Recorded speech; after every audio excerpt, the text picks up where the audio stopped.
So have you ever spent 3 months testing a strategy, right, to get to the end of that 3 months and find out that it's an absolute flipping dud of a strategy, and you're like, oh my god, yeah. So Ryan, you always tell me, like, focus on one strategy, and I've relentlessly tested that for 3 months. I painstakingly collected that data, right? I took that data and the strategy was a dud, like a total non-starter.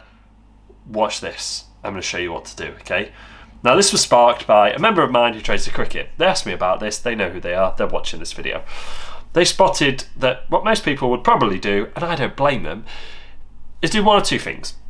Try one more time, and they're like, right, I'll do one more strategy, see if that works. Or just totally like, I'm done, I'm out, I'm never doing this again, I don't want to do it. I'm going to show you a much better way. Now, it's going to need you to be a little bit more flexible, and I'm not talking about being able to touch your toes flexible. I'm talking about the strategy. Anyway, also, who over 30 can touch their toes now? Like, who could stand up and touch their toes? Let me know in the comments below, because I flipping well can't. And I would love to be able to have more flexibility. My hamstrings are so tight. Anyway, I digress. So, I see a lot of traders come into me and they go something like, I want to build a strategy for the over 2.5 goals, okay? And they are so set in their ways that it's got to be over 2.5 goals or it's a failure. If not, they're not doing it.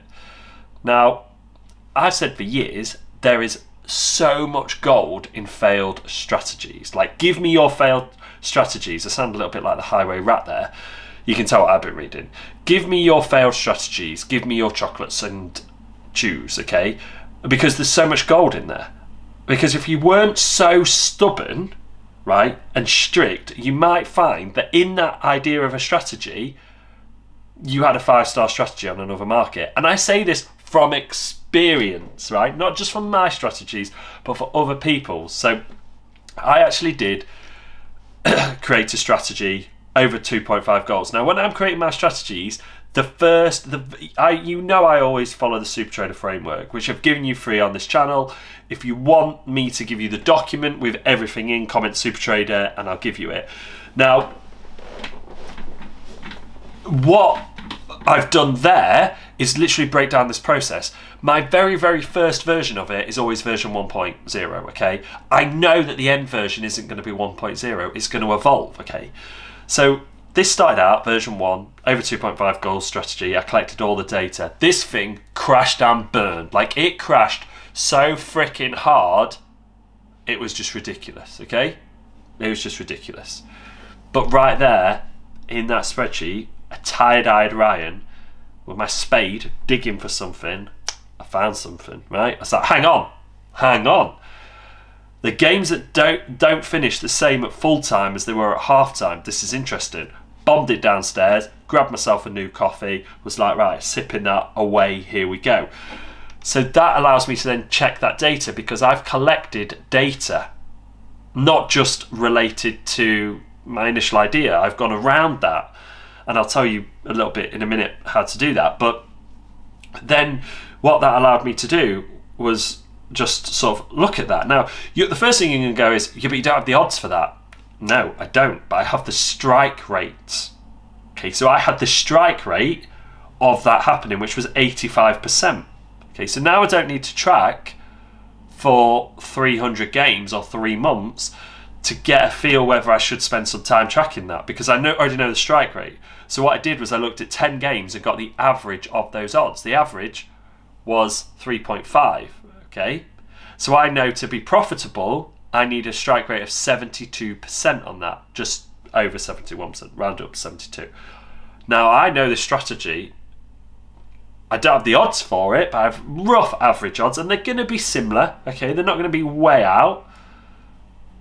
3.5, 85% strike rate. I need 72% strike rate at those odds to be cracking on. I've got an extra 13% strike rate. This is going to be good. Boom, bingo. I haven't wasted 3 months collecting data. It was fluid, like water. Didn't complain. You know, if a boulder lands in a river, the water doesn't complain, it just moves around it. You keep moving forward, always. I'm throwing out all like the puns and analogies. I've got another one here for you, right? Remember Rocky? It ain't how. And let me tell you something you already know about life, kid.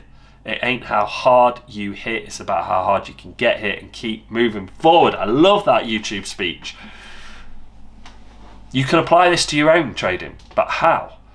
Track things around your strategy. I see so many people send me a spreadsheet on the over 2.5 goals, and the only thing that they're tracking is like time of first goal. Did it go over 2.5 goals? It doesn't really take you that much longer to track what happens after the first goal. Is it in the first half or the second half? You just put goal time on it if you want. So like first goal, second time, goal, third goal. Just get the times. What's the score at half time? What's the score at full time? Because what you will find in that is so much gold. I had a member way back when, over 2.5 goal strategy, right? Terrible. It was a terrible strategy for over 2.5 goals, but it was an amazing strategy for a second half goal. They tracked the right data. They knew the second goal time, and it was always after 45.